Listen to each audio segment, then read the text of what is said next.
Kita tahu bahwa masing-masing para nabi itu diberikan mukjizat oleh Allah Subhanahu wa taala. Dan sering saya katakan bahwa keanehan di permukaan bumi itu ada 3 macam. Pertama, mukjizat, dan itu khusus para nabi dan rasul. Yang kedua, karamah, dan itu khusus pada wali-wali Allah. Kemudian yang ketiga, sihir, dan itu yang dipelajari oleh para dukun dan yang semacamnya.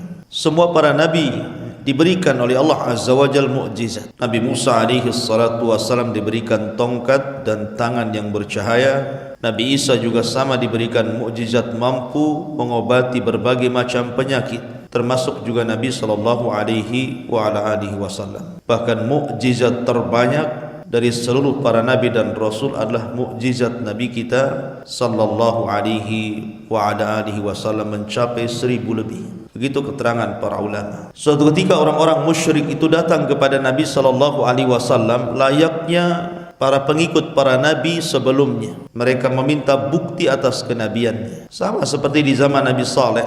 Wahai Saleh, kalau engkau memang seorang nabi, buktikan dengan mukjizat, keluarkan unta dari batu ini. Maka Saleh pun berdoa kepada Allah, kemudian keluar unta dari batu. Lah Nabi sallallahu alaihi wasallam juga diminta dengan hal yang sama. Kalau engkau seorang nabi dan rasul, buktikan dengan mukjizat dan keanehan. Maka Nabi SAW mengatakan, lalu apa yang kalian kehendaki dariku? Kemudian orang-orang musyrik Arab mengatakan, belahkan bulan menjadi 2 untuk kami. Bayangkan, membelah bulan ini bukan kayak belah roti. Membelah bulan ini sesuatu yang mustahil, kecuali karena kuasa Allah Azza wa Jalla. Tapi Allah Subhanahu wa taala kemudian mengijabah kehendak Nabi sallallahu alaihi wasallam. Ketika Nabi SAW mengisyaratkan kedua tangannya ke langit, telunjuknya ke langit, tiba-tiba bulan itu pecah menjadi 2. Ada yang mengatakan separuhnya jatuh persis di atas Jabal Abi Qubais yang sekarang jadi kerajaan. Jabal Abi Qubais ma'ruf di Mekah. Dan separuhnya tetap tergantung pada porosnya dan disaksikan oleh seluruh manusia, bukan hanya orang Arab. Karena bulan itu bisa dilihat dimanapun. Akhirnya Allah Subhanahu wa taala firmankan, iqtarabatis sa'atu wan syaqqal qamar wa in yarau ayatan yu'ridu wa yaqulu sihrun mustamir. Saat hari kiamat semakin dekat, maka bulan pun akan terbelah, kata Allah.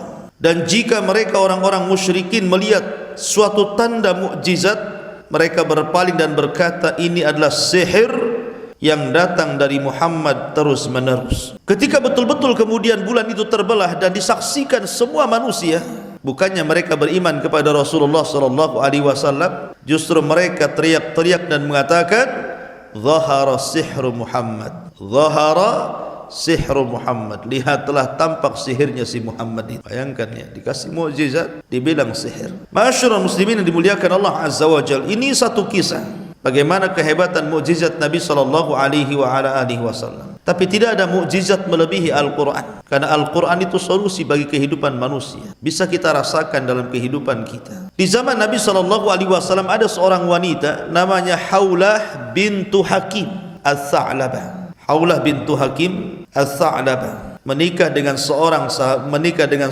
namanya Aus ibn Samit. Aus ibn Samit ini. Ada yang mengatakan Aus ibn Samit ini suaminya memang karakternya suka marah-marah. Jadi ada suami-suami itu yang mudah emosi, ya. Kemudian juga akalnya kurang dan juga tidak tampan. Dia menikah dengan seorang wanita namanya Haulah bintu Hakim. Subhanallah, Haulah bintu Hakim ini diberikan usia panjang. Dia hidup di masa Rasul sallallahu alaihi wasallam sampai di masa Umar bin Khattab radhiyallahu anhu. Jadi ketika Umar bin Khattab radhiyallahu anhu menjadi Amirul Mukminin, menjadi khalifah kedua setelah Abu Bakar Siddiq radhiyallahu anhu, Umar bin Khattab ini berjalan bersama pembantunya, melihat-lihat pasar. Dan Umar itu kalau masuk pasar bawa pentungan, sebagaimana dijelaskan dalam kitab Fiqhus Sunnah miliknya Sayyid Sabiq. Dalam Kitabul Buyu, Umar bin Khattab itu kemana-mana bawa tongkat kalau masuk pasar itu. Nampak ada orang curang dagang saja dipukul, kayak polisi India, pukul gitu. Pokoknya kalau ada yang curang langsung dipukul. Kemudian Umar selalu mengatakan, sebab kalianlah Allah tahan hujan-hujan dari langit, keluar kalian dari pasar ini. Karena Nabi SAW yang mengatakan, kalau seandainya mereka itu sudah mengurangi takaran dan timbangan, illa ukhidu bisinin, kecuali mereka akan ditimpakan pacaklik yang berkepanjangan. Makanya Umar selalu mengatakan, keluarlah kalian gara-gara kalian paceklik ini turun. Sambil dipentung suruh keluar dari pasar. Lah ketika Umar suatu ketika jalan-jalan bersama pembantunya, rupanya dia dikejutkan dengan seorang nenek tua. Sudah tua nenek ini. Tiba-tiba memanggil, ya Umair, ya Umair katanya. Bukan Umar, Umair ya, menggunakan isim tasghir. Ya Umair. Ini nama pengecilan namanya. Sama dengan Sulaiman. Sulaiman itu Salman kecil. Kalau Salman itu besar, kalau Salman kecil disebut Sulaiman. Umar, Umair. Ya Umair, ya Umair gitu. Dulu engkau masih kecil, suka berada di pasar Ukat. Kemudian kau jadi remaja, sekarang jadi Amirul Mukminin, sombong ya. Bahasa kita ya seperti itu ya. Pakai bahasa saya, bukan bahasa perempuan ini. Oh, sekarang sudah sombong ya katanya. Maka Umar bin Khattab radhiyallahu anhu menatap wanita itu. Dilihatnya wanita itu. Tiba-tiba wanita ini mengatakan, "Fattaqillah ya Umar." Bertakwalah kau kepada Allah Subhanahu wa taala. Tiba-tiba Umar menangis. Terus wanita ini menasihati Umar bin Khattab sampai khadimnya ini, apa namanya, bodyguardnya, mengatakan, "Uskuti ya fulana." Diamlah wahai fulana. Kau sudah membuat Umar bin Khattab menangis. Maka Umar mengatakan, "Diam kamu. Biarkan wanita ini bicara. Kamu tahu enggak siapa dia?" Kata pembantunya, "Saya tidak tahu siapa dia." Kata Umar bin Khattab, "Dialah Haulah bin Hakim." Dialah Haulah bin Hakim. Haulah bin Hakim itulah yang suka mencarikan jodoh Nabi. Dia yang datang kepada Abu Bakar Siddiq radhiyallahu anhu meminta Aisyah untuk menikah dengan Nabi. Haulah bintu Hakim. Bahasa kitanya apa? Kalau tukang cari jodoh itu.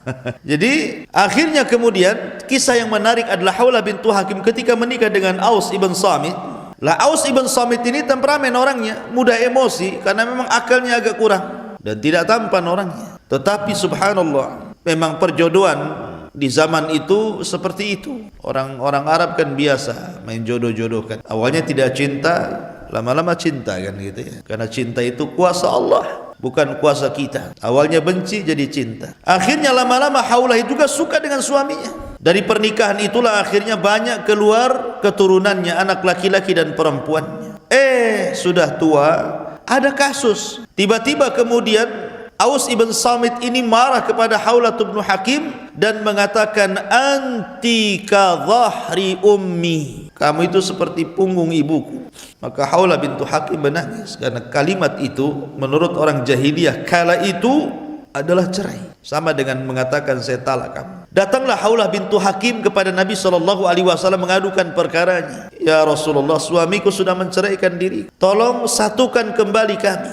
Tapi Rasul mengatakan, "Fakaifa wa qad qil." Bagaimana itu sudah dikatakan? Bagaimana caranya? Tidak bisa, kau tidak boleh lagi bergaul dengan suamimu. La Haulah bintu Hakim ini terus meminta kepada Rasulullah untuk mencarikan solusi. Tapi jawaban Rasul sama. Sampai klimaksnya Haulah bintu Hakim ini sudah menjerit hatinya karena tidak mau dipisahkan dengan suaminya. Karena melihat anak-anaknya, akhirnya suatu ketika Aisyah berada di samping Rasulullah, kemudian juga Haulah bintu Hakim ada di situ dan Rasul juga ada di situ. Tiba-tiba Aisyah radhiyallahu anha tidak mampu mendengar percakapan Haulah dengan Rasulullah, seolah-olah ditulikan, padahal dekat jaraknya. Seolah-olah ngomong apa keduanya itu, enggak dengar saya. Rupanya ketidakdengaran Aisyah radhiyallahu anha di situ. Haulah sedang mengadu kepada Allah Subhanahu wa taala, maka turunlah surah Mujadilah. Qad sami Allahu qaulal lati tujadiluka fi zawjiha wa tashtaki ila Allah. Turun surah Mujadilah secara sempurna bercerita tentang Haulah bintu Hakim. Solusi kepada Haulah bintu Hakim bahwa kalimat antika dhahri ummi bukan kalimat cerai menurut Islam, tapi kalimat zihar, yang kalau suami ingin balik kepada si wanita harus bayar kafarah, dan kafarah zihar itu sama dengan kafarah jima di Ramadan. Pertama, merdekakan budak, gak sanggup puasa 2 bulan berturut-turut, gak sanggup memberi makan 60 fakir miskin, baru boleh kembali dan tidak dianggap cerai. Itu solusi. Ma'asyiral muslimin yang dimuliakan Allah Azza wa Jalla. Jadi Al-Quran itu mukjizat. Karena Al-Quran itu bukan keputusan, bukan keinginan Rasulullah, tidak. Kalau memang Nabi SAW Al-Quran datang dari Rasul, tentu Rasul sudah berfirman seperti itu kan, tapi Rasul menunggu sampai kemudian turun wahyu. Sama dengan kasus orang-orang jahiliyah ketika tidak sanggup menghentikan dakwah Nabi SAW dengan berbagai macam cara, dengan keras, dengan lembut, dengan sangat lembut, dengan lembut sekali gitu ya. Tidak bisa juga ya, dengan dalil panjang, dalil pendek tidak bisa juga ya, menghentikan dakwah Nabi SAW. Antum tahu dalil panjang, dalil pendek? Kalau mereka datang dengan dalil panjang, kita kasih yang panjang lagi gitu. Maksudnya dengan pedang. Jadi akhirnya kemudian orang-orang musyrik ini mendengar, di Madinah itu kan banyak orang-orang Yahudi, dan orang-orang Yahudi itu paling paham dengan masalah kenabian. Maka datanglah para pembesar Quraisy, orang-orang musyrik itu ke Madinah, yang kala itu disebut Yathrib, menemui tokoh-tokoh Yahudi, menceritakan bahwa di tempat kami di Mekah ada orang ngaku nabi. Maka orang-orang Yahudi mengatakan, oh, ada orang ngaku nabi ya di tempatmu ya? Iya wahai Yahudi. Gini saja, kau tanya itu yang ngaku nabi itu 3 soalan. Kalau dia sanggup menjawab, memang dia nabi. Kalau dia tidak sanggup menjawab, dustakan kenabiannya, karena jawaban ini hanya bisa dijawab oleh para nabi. Nanti saya kasih kunci jawabannya. Kan enak tuh kalau ujian ada kunci jawaban tuh, pasti 100 nilainya, kecuali otaknya error gitu ya. Jadi akhirnya diajari orang Yahudi, tanya kepada orang yang ngaku nabi di Mekah itu, satu, anak muda yang keliling dunia sampai ujung timur barat, kemudian sampai ujung utara dan selatan, bagaimana kabarnya? Yang kedua, anak-anak muda yang terjerembab dalam goa, kemudian ditidurkan ratusan tahun, bagaimana kondisinya? Kemudian yang ketiga, tanya tentang ruh ya. Ada yang mengatakan pertanyaan yang lain, tanya tentang pertama, kenapa anak itu mirip dengan bapaknya. Dalam riwayat yang lain, tanya sama dia, kenapa anak itu mirip kalau enggak sama bapaknya, sama ibunya? Kalau sama tetangganya curiga ya. Kemudian yang kedua, apa makanan yang dimakan penduduk surga? Pertama kali penduduk surga itu makan apa? Kemudian yang ketiga, tanya tentang ruh. Terus apa jawabannya? Kata orang Yahudi ini, jawabannya 1, 2, 3, 4. Cocokkan jawabannya dengan dia. Kalau cocok, memang dia seorang nabi. Kalau tidak cocok, dustakan kenabiannya. Oh, orang musyrik senang tuh, punya soalan untuk menguji Nabi SAW. Pulang mereka dari Yathrib menuju Mekah. Maka menghadaplah para pembesar itu kepada Nabi SAW dan mengatakan, ya Muhammad, kami memiliki 3 soalan untukmu. Kalau kau jawab dengan benar, kami siap beriman mengikuti agamamu. Tapi kalau kau salah menjawab, berarti kau ini hanya orang yang ngaku-ngaku nabi saja. Kamu ini palsu, nabi palsu. Akhirnya kata Nabi, saking senangnya Nabi, dia lupa mengucapkan insya Allah. Jawabannya besok. Harusnya kan ghadan insya Allah, kan begitu ya? Besok nanti jawabannya insya Allah. Tapi sangat senangnya Rasul melihat orang-orang musyrik yang siap beriman dengan hanya sekedar menjawab pertanyaan mereka. Rasul mengatakan besok jawabannya, dan lupa mengucapkan insya Allah. Bahaya orang yang lupa mengucapkan insya Allah. Kalau antum janji, katakan insya Allah. Besok datang enggak? Insya Allah tak datang.